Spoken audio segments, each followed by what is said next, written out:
Pilnīgi jauna pasaule. Un kas interesanti, uz tabakas izstrādājumiem liek, ja, kas smēķēšana nogalina, uz citām lietām neliek, kas arī potenciāli varētu nogalināt. Ja man nav skaidrs, kāpēc uz mašīnām neliek tādu brīdinājumu. Auto nogalina, ja tādu uz kapota, milzīgs balts laukums melnā rāmī. Auto nogalina. Es pilnīgi droši, ka tas vispār pilnībā mainītu gājēju kultūru, ja. Neviens vairs tur pie sarkanā neskiet pāri. Tu stāvētu 2 reizes, izgaidītu zaļo un rēķināt, vai paspēs. Ja? Cilvēki tur nepastaigātos bravūrīgi pa trotuāriem, viņi lavītos vienkārši. Mašīnu nav, varat iet. Ja? Pilnīgi pasauli. Jo, ja paskatās uz tā mašīnām, teiksim, vabolīte, ja? Nu, ko tev tāds var nogalināt? Nu, tad lielām acīm nāk, tad nāc 5 no rīta no ballītes, un tā tev pa šosei, bet mazliet, ja? Beidzot, veiksmi kaut kāda. Kur tev tāds izdarījis? Neko. Ir, protams, daži autoražotāji, kas ir, manuprāt, sapratuši arī šo ideju un ir godīgāki nedaudz šajā ziņā. Un viņi speciāli pielāgo dizainu, ja, piemēram, BMW. Es pamanīšu BMW lampām priekšējām un aizmugurējām arī viņus dusmīgas taisa. Tā kā savilkts uzvedas tā. Lielumā priekšā. Aizmugurējās arī tā. Distance tur. Du hast mich. Jā, tāds. Tur nevajag nemaz likt uzrakstu, ka nogalini. Tur redz, es taču nogalinās tevi. Tu vari pat uz ceļa nelīst, šais aizbrauks uz mājām, tu divānā nogalinās. Vācu mašīnu. Un zini tās lietas, ko es tur. Jā, ārkārtīgi interesanti. Jo tur pilnīgi mierīgi varētu likt, man liekas. Tas būtu ļoti godīgs brīdinājums. Es cilvēkiem liktu uzmanīties. Uz vienas lietas liek, uz citām neliek. Pieņemsim, vēl ir lieta, kas mani pārsteigusi, ja, kuras redzējis arī brīdinājumu. Ir senos laikos nopirku savu pirmo datoru. Tā bija liela diena. Milzīgs verķis, 6 nesām mājās. Ja. Tajā brīdī, pirms es nopirku, man bija 2 stabu dzīvoklis. Tā kā nopirku datoru, man bija 1 stabu dzīvoklis ar datoru. Vai? Ja, un tas ir tik priecīgs, nopirkt slēdz iekšā, tik visu kaut ko baigi darīšos, tur nekas nav uzinstalēts. Vienīgais čalis, kas māk instalēt, izbraucis no valsts, ja, kaut kur Prēļos un nevar saprast, ko darīt. Un tas pirmais dators, ja, man likās ārkārtīgi svarīgi izdarīt, tur neko nesačakarēt, ja. Tāpēc lasīju visas instrukcijas ķīniešu valodā, visu tur ļoti ātri var lasīt ķīniešu valodā vispār un darīt. Un tad es ieraudzīju plēvē, viņš tādā ietīts, ja, un tad es ieraudzīju tādu maziņu uzrakstu uz plēves. Es domāju, kas tur nezrakstīts? Ir pielēcis uz tuvāk, tur bija rakstīts do not eat. Es gribētu teikt pēdējā brīdī. Jo es jau biju baigi tuvu. Vajadzēja lielāku uzrakstu, ko tu tik maziņu? Es jau biju jau. Vāks. Kas ir diezgan loģiski, ja? Nu, ko, tu ieraugi kaut kādu lietu plēvē? Tas ir cīsiņš, ja? Loģiski. Un kas svarīgi, ja jau tur ir uzlikts brīdinājums, tad ir bijis precedents. Ja, tas nav tā nejauši, ja? Vai kāds ir nopircis datoru, uztaisījis instalācijas ballītes, sasaucis draugus, ja? Saspērējis visiem plēvmaizītes, visi ir tik sarījušies. Es nezināju, ka nevar ēst. Ko darīt? Jā, un tur ir brīdinājums, tas ir interesanti. Vai jūs kādreiz esat redzējuši uz ieročiem brīdinājumu, ieroči nogalina? Ne, tur neliek. Tas pašsaprotam. Pat ja tu pirmo reizi mūžā kaut kur visu laiku mežā dzīvoju, es iznācu ārā, ieraugu automātu, tas nogalina, tas ir skaidrs.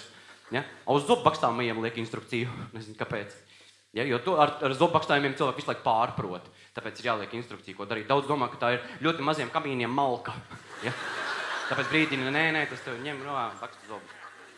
Nekurina, pēc tam žēlojās cilvēku. Ātri izdeg, maz siltuma. Aizbrauca draudzeni uz kalnu mājiņu, paņēmām līdzi malku. Draudzeni nosala, ko darīt? Tik daudz pārpratumu, jā. Skaidrs, ka jāliek. Jā, bet tā, ka man ir personīgi skaidrs, protams, ka tādā mierā ar to visu nekad nebūšu, ja tam, man liekas, tāda cilvēka daba, ka nekad līdz galam labi nav. Jo ir lietas, kur ir brīdinājums, man nav skaidrs, kādēļ tur ir lietas, kur nav brīdinājums, man skaidrs, ka tur neuzliek, ja tas ir acīm redzami, ka vajag, ja, jo tā visu laiku pasauli, man liekas, lai kā būtu, varēja būt arī savādāk. Ja, ja man, teiksim, vienreiz sēdēju mājās un bija iegrims pārdomās par mobilo telefonu, ja, jo man visu laiku zvana kāds, un visu laiku kaut kas svarīgs jādara, un tad es domāju, ka kādreiz atceros, bija tik jauka, ka cilvēki zvanīja viens otram, un bija tādas sarunas saturīgas, čau, ko dari, ko, ja, ko un tarkš šitā stundām. Tagad tāda nav vairāk, neviens nezvan, vienkārši parunāties. Visi konkrēti izdaram šito to, cikos būs tās, pa cik var šito, aizdos to, nekad neatdošu tev to. Nu, var tāds ritīgi darījumu sarunas. Un, kāpēc to stāstīju? Tieši tajā brīdī, kad es iedomājos, ka tas būtu jauki, ka būtu kā senajos laikos, man zvana telefons, zvana viena paziņa, kas ļoti sen nav zvanījusi, un es paceļu telefonu, saku, halo, čau, ko tu? Viņa tā, neko, vienkārši piezvanīja parunāties. Es domāju, tikko, ka būtu jauki, ka tā būtu. Tagad, kad tā ir, viņi kaut ko man tur stāsta, un es paralēli domāju, vai prāts, ne? Viņi vienkārši man zvana parunāties tagad. Ja kādam kaut kas atkartīgs svarīgs ir, viņš nevar piezvanīt, man ir aizņemts. Ja? Kāds izdomājas, varbūt taisīt pašnāvību, viņš stāv mājai uz dzegas, leks lejā, domāju, piezvanīšu skutelim, lai viņš mani atrunās. Zvana, man ir aizņemts. Jo šī redz vienkārši gribēja piezvanīt parunāt. Un tad es pamanīju, ka viņi vēl runā visu to laiku, kamēr es domāju. Tas bija traki. Beigās viņi teica, ok, tiekamies tur kā sarunāts. Mēs tur netikāmies. Jā, bet tā man par telefonu, man bija interesanti tas, ka pirms izrādēm Pallādījumā bija darba izrādes Arcelī, kur mēs visu šo izmēģinājām. Un pirms darba izrādēm, tā, kad tas materiāls tikai kaut kur rodās, tad ik brīdim es to, protams, notestēju uz kādu draugu, ja kaut kur noķeru sasienu, ieliku stūrī. Ja, un tad stāstu, kādi man bija joki ienākušies. Ja. Un tad vienā no tādām reizēm, kad es stāstīju šo stāstu par telefoniem, ja, viņš tur nesmējās baigi. Mēs tad bijām mazāk draugi pēc tam. Un viņš teica, klausies, man ir cits variants. Man cits variants, pastāst labāk, šādi. Joks par telefonu, tipu, ka tev zvana, ja, un tu pacel telefonu un saki, labdien, jūs esat piezvanījuši uz Jāņa Skuteļa automātisko atbildētāju. Lūdzu, runājiet pēc signāla. Ja, rīktīgi pārsmējāmies, grīdā bijām. Ja vēl pēc tam attīstījām, šo iedomājies, ka man kāds piezvana un es šito visu izstāstu. Un lūdzu, runājiet pēc signāla. Un cilvēks, kas man zvana, sāk stāstīt kaut ko ārkārtīgi svarīgu. Un man gribās iesaistīties tajā sarunā. Un tad es taisu kā troksni, ka es paceļu telefonu. Klak. Jā, ko tu? Un tad es saprotu, kāds klik, tas mobilais telefons. Es atvainojos, jūs vēl joprojām runājat ar automātisko atbildētāju. Varbūt pārsmējāmies. Bet es teicu, ka es nevaru to stāstīt, jo man tā nav bijis. Ja, ko es stāstīšu, bet es stāstu. Ja, jo tās vēl nav stāsta beigas, aizgājis mājās, noliku telefonu priekšā, tekstu uzrakstīju uz lapiņas, ja, lai gadījumā, ja man kāds zvana, es zinu uzreiz, ko lasīt, ja, un lai nekas nesajūk, sēžu gaidu. Noliku telefonu, gaidu. Un es pilnīgi kaut kur pakausīju, kaut kur es dzirdu balsis, ja, kā visa pasaule savstarpēji sazvanās. Jā, nezvanu, Skutelis gaida, nezvanu viņam, lai viņš pagaida. Pastīsimies, cik ilgi viņš gaidīs, lai viņš pasēs, lai viņš pat nezvanu, zinu, ka vajag nezvani. Ja, un vēl minūti 20 es sēžu un neviens nezvana, loģiski, pirms tam visu laiku viss zvanīja, visiem visu kaut ko vajag, tagad neviens nezvana. Un tad es domāju, ka, šī tik ilgi es tev vairs nevaru to laiku tērēt, ja, bet es nevaru arī pamest to ideju, jo, ja es kaut ko sākšu citu darīt, kāds man piezvanīs, aizmirsīšu, ja. Un tāpēc bija jārīkojās tajā brīdī. Es domāju, pats piezvanīšu. Jā, piezvanīju draudzenei un teicu, sveiki, tu esi piezvanījuši uz Jāņa Skuteļa automātisko atbildētāju. Lūdzu, runā pēc signāla. Ja. Tāds. Draudzene bija blakus istabā. Ja, viņa tad ienāca ar telefonu. Pārrēcies. Jā. Tāda dieniņa. Ne, ļoti svarīgi ir atrast savu otro pusīti, īsto otro pusīti, kas tev saprot, ja, savu sirds draugu. Un starp citu, ja jūs vēl esat meklējumos, man ir kāds padoms, ja, un arī novērojums. Vai jūs zinājāt, ka, teiksim, vīrietis, tad, kad meklē sev meiteni, viņš neapzināti meklē meiteni, kas ir kaut kur līdzīga viņa paša mammai. Un arī otrādāk. Tā kā meitene meklē puisi, viņa meklē kaut kas līdzīgs viņas tēvam. Esat dzirdējuši? Jā, tagad pilnīgi noteikti esat dzirdējuši, tikko teicu. Un kas man liekas interesanti, ka tas vēl joprojām notiek neapzināti. Ja mēs zinām, ka tā tik un tā būs, kāpēc tas notiek neapzināti? Kāpēc cilvēki neiet uz balīti uzreiz mučas fočeni? Nē, piedod, šo. Pagriezis profilu? Nē, sorry. Es atvainojos, mēģinīt pagrieziet. Vārpārpas, kas tev ielaida iekšā. Jā, sveika mazākā. Mammu, čau, ko tu dari? Ja?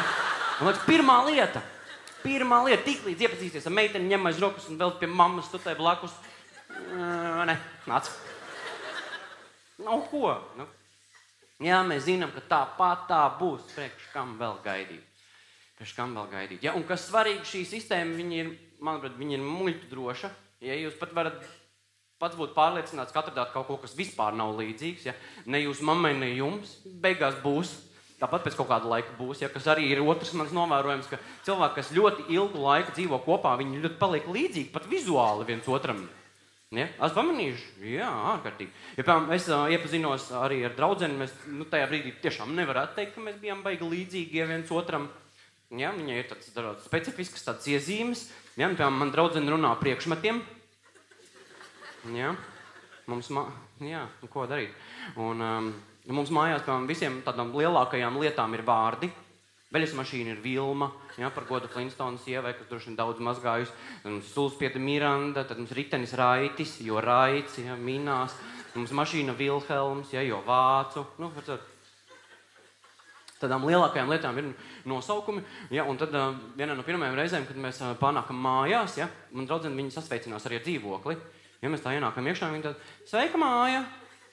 Un es domāju, ok, vienreiz arī ir reize, kā saka, bet neko, ar laiku pieradu, ja, un tagad jau es arī brīvi komunicēju mājās. Viegli, jā. Un jūs nekad nebūsiet viens, vispār. Ir kaut kāda problēma, paņem krēslu, ja, nāc piesēt blakus, ko stāvi, un izrunājās, ja. Easy, jā. Protams, sākumā negāja viegli, es trenējos, ja, tagad draudzene nebija mājās, es imitēju kā, ka es izēju ārā, ja, kaut ko, tad nācu atpakaļ un sveika māja, ja, kā tev gāja, biju ārā, bet pēc tam normāli ielauzījos, ja, un tagad tiešām komunikācija notiek brīvi, kas interesanti, ja, es šo lietu no sākumā man tāda nebija, ja, pēc tam es viņu pārņēmu, un tagad jau viņi attīstās manī, ja, ko es vienu brīdi pamanīju, kas bija jau bīstamai robežai es esmu pietuvojies, ja, nav vairs vienkārši sarunas ar priekšmetiem. Vienu reizi gatavojos izrādēji, domāju, kuru kreklu vilkt, man ir divi, viens ir zils, otrs nē. Domāju, velku zilo, ja, iešu meklēt, kur ir zilais krekls, aizēju uz skapi, meklēju kreklu, tā, draudzenes drēbes, mans kaut kas, mans kaut kas, krekla nav, ja, domāju, varbūt koridorī. Aizies koridori, tā draudzenes, mans kaut kas, mans kaut kas. Domāju, šeit arī nav, ja, varbūt netīrajā veļā.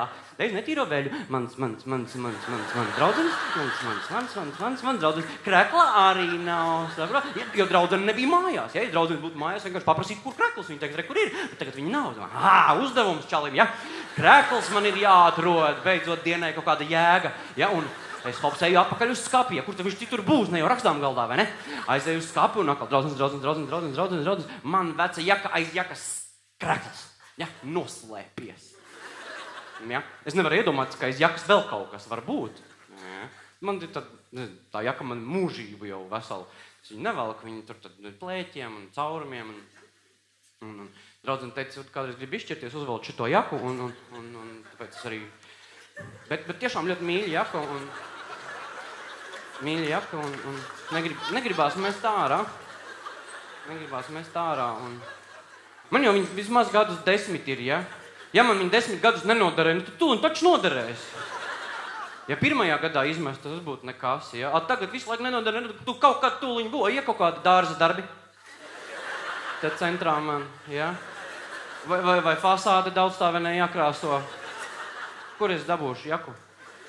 Ja? Ko es teicu, nesīšu uz humpalām? Pēc tam vajadzēs, turpat viņa arī būs.